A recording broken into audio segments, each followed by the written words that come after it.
After going through this module, you shall be able to know the difference between human and non-human bones, different distinguishing parameters between humans and other mammals. Additionally, you will be knowing how non-human animal bones are commonly confused with human bones. Distinguishing between human and non-human bone is a task that should only be undertaken by a forensic anthropologist or individuals experienced in osteology. The purpose of studying this has twofold importance. First, it is included to demonstrate that non-human bones can easily be mistaken for human bones and to reinforce why an experienced osteologist should be making the final determination. And second, this module is also included for forensic anthropology students to introduce them to different examples of non-human bones that can be easily confused with human bones.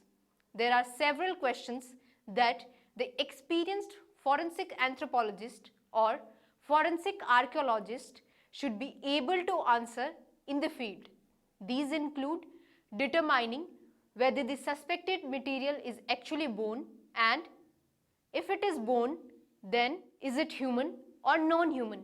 For example, rocks will appear in shapes that can mimic human bones. One rule of thumb is that rocks are usually heavier than bones. The irregular bones that could be mistaken for rocks such as patella, carpals, tarsals tend to have a higher concentration of trabecular or cancellous bone, making them significantly lighter than rocks. An experienced forensic anthropologist will have no problem in distinguishing non-osseous material from bone. More commonly, the forensic anthropologist will be asked to determine whether the skeletal material is human or non-human. In many cases, being able to differentiate human from funnel bones enables the investigator to eliminate what may have been at first considered to a forensic case. And William Bass, who is a noted forensic anthropologist, has stated that as many as 25 to 30% of all the cases submitted to forensic anthropologists for identification are non-human in nature, and many of those end up being butchered domestic animals. Thus, basic knowledge of the human skeleton and non-human skeleton can help to save time when determining the forensic significance of whole or fragmentary skeletal remains. Of course, as a rule of thumb, all bones recovered from a scene should be examined by a forensic anthropologist, since such an expert will have the expertise to determine whether the bones are humans or non-human. If you do not have a forensic anthropologist on the scene or readily available, one suggestion is to take digital photographs and email them to a forensic anthropologist. Many forensic anthropologists have reviewed photos via email to make the determination of human versus non-human bones. This can serve as a tremendous amount of time and resources. Next, you will be knowing the cremation or thermal damage to skeletal remains. Cremation is basically a process that uses intense heat to rapidly reduce a body to ashes and small bone fragments. Bodies are typically burned prior to burial or within the grave and may be scarred or partially, incompletely or completely burned depending on the intensity of fire to which the body was exposed. The remains may be mixed in with other elements of the burial, left as a surface deposit or held in some type of container. In a forensic investigation, forensic anthropologists examine cremated remains originating as a result of criminal activity and also as a result of normal cultural practices when a loved one dies. In the case where remains are cremated as a result of the perpetrator deliberately trying to dispose of the remains. The remains will most likely range from charred to incompletely burnt, as it takes extremely high temperature to destroy bones. Almost impossible to completely destroy all evidence of a body through burning. Because of this fact, cremation that result from crematorium are normally reduced to very small particles depending on the type of processor used to reduce the remains. Now, I'll be describing how to distinguish humans from other mammals. Large mammal bones such as bear, deer, dogs and pigs are most often confused with adult human bones, and small animals may be confused with the juvenile or fetal bones. In particular, when bones are highly weathered, eroded and fragmented, identification may only be possible when conducted by a trained osteologist. From an anatomical perspective, humans and other non-human mammals can be very similar in their skeletal components, and because humans are mammals, they possess many of the same skeletal characteristics. For example, the number and types of bone are similar among mammals. In addition, key features such as bone structure are similar, so that the most mammals have long bone shaft that are composed of thick cortical bone and long bone ends that are composed of trabecular bone. In fact, if just a small bone fragment is recovered without any morphological indicators, there is the only way to identify whether it is human or non-human would be through histological examination or DNA analysis. The figure is showing you the comparison of different stages of growth of a human femur. Upon gross examination, there are two main characteristics of bones that can help in making the distinction between human and non-human bone easy and expeditious, that is maturity and morphology.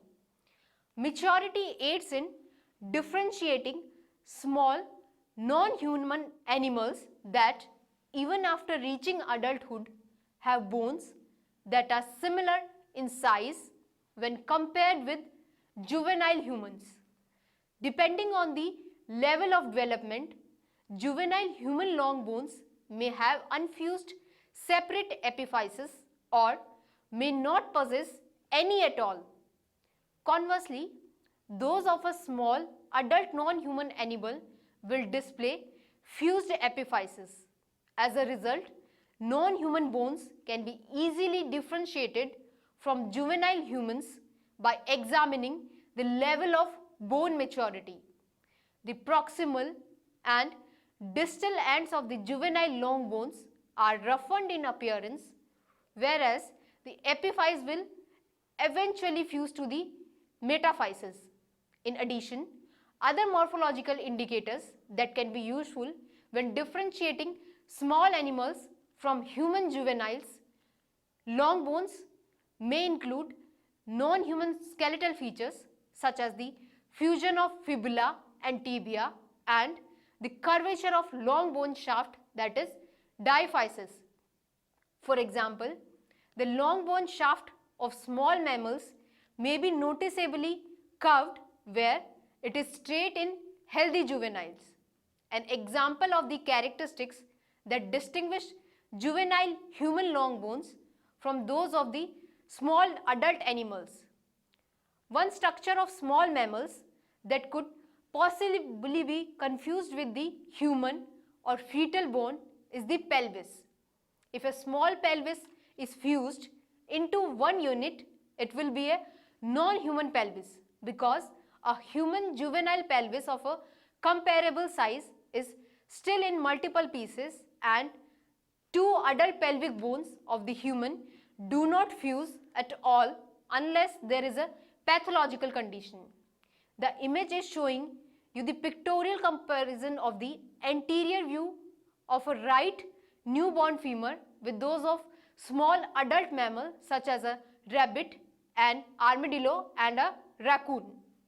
The another diagram is showing you difference in the diaphyseal curvature between a human newborn femur and a raccoon. The second characteristic of bone that aids in the distinction between human and non-human mammalian bone is morphology or the shape of bone. Because humans are bipedal, they have distinct morphological features related to walking upright, which distinguish them from all quadrupeds that are adapted for four-legged locomotion. When comparing humans and other mammals, the dissimilarity in shape of long bones and other bones of the body, such as the scapula, can be very distinct and can quickly lead to a positive identification of human or non-human domain.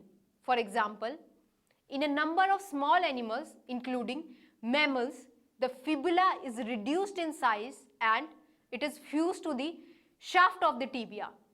In humans, the fibula does not normally fuse to the tibia unless there is a pathology such as ossification of ligaments that serve to keep both bones articulated together.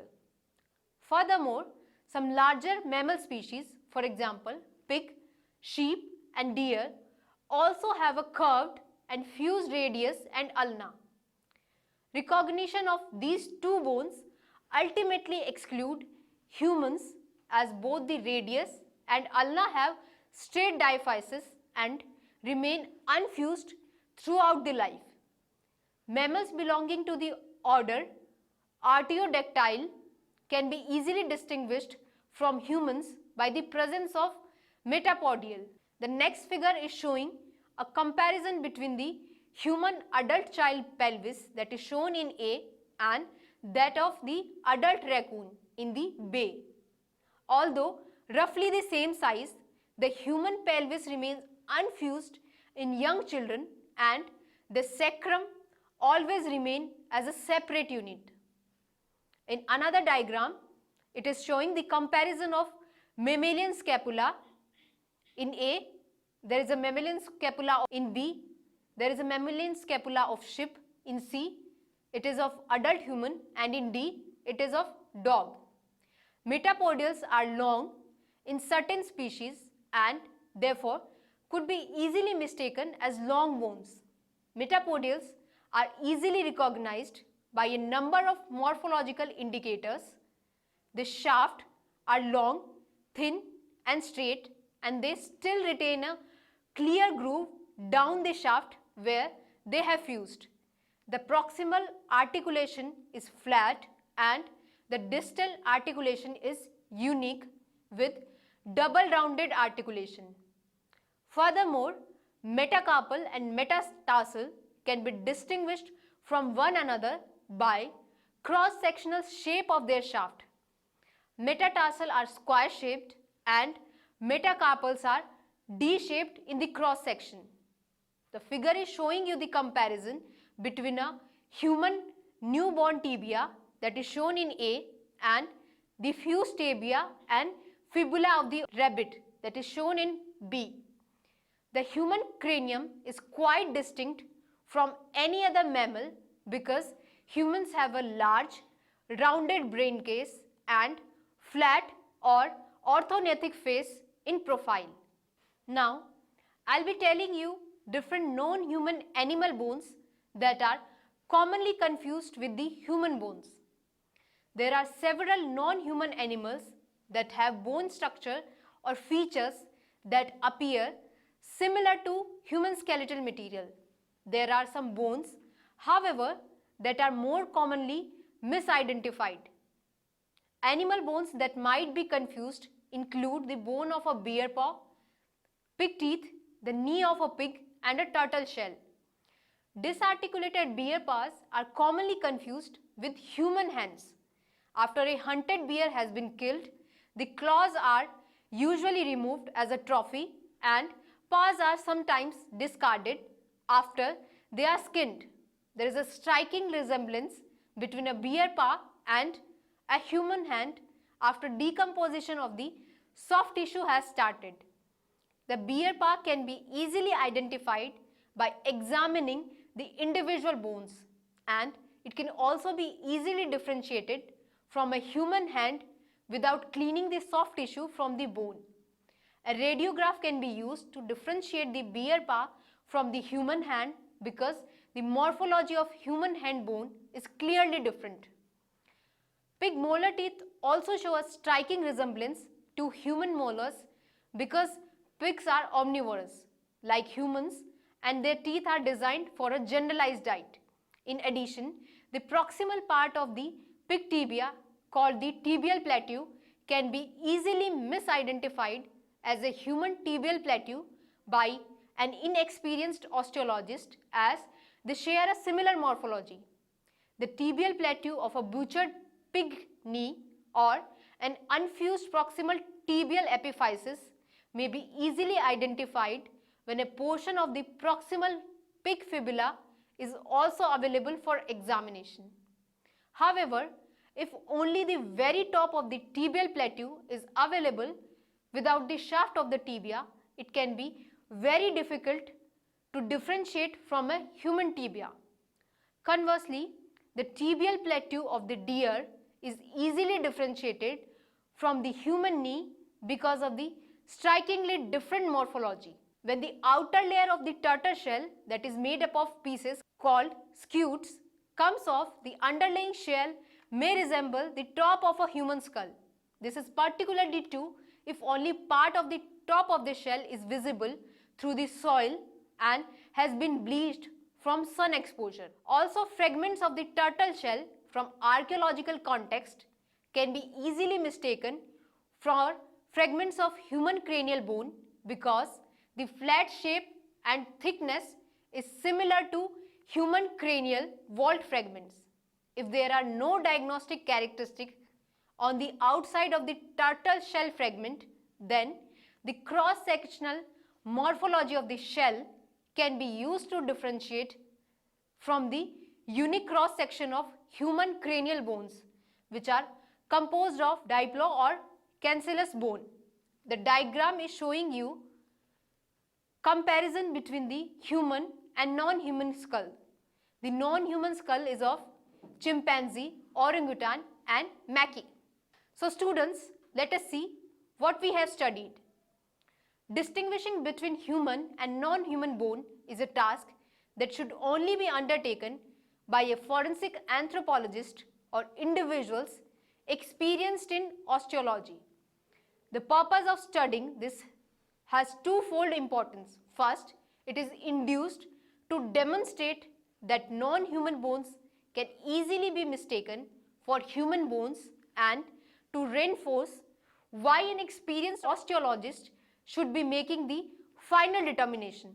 And second, this module is also included for forensic anthropology students to introduce them to different examples of non-human bones that can be easily confused with human bones.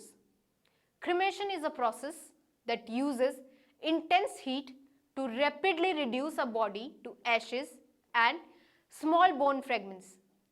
Bodies are typically burned prior to burial or within the grave and may be carved or partially, incompletely or completely burned depending on the intensity of the fire to which the body was exposed. From an anatomical perspective, humans and other non-human mammals can be very similar in their skeletal components, and because humans are mammals, they possess many of the same skeletal characteristics. Upon gross examination, there are two main characteristics of bones that can help make the distinction between human and non-human bones easy and expeditious, that is, maturity and morphology. There are several non-human animals that have bone structures or features that appear similar to human skeletal material. There are some bones, however, that are more commonly misidentified. Animal bones that might be confused include the bones of a bear paw, pig teeth, the knee of a pig, and a turtle shell.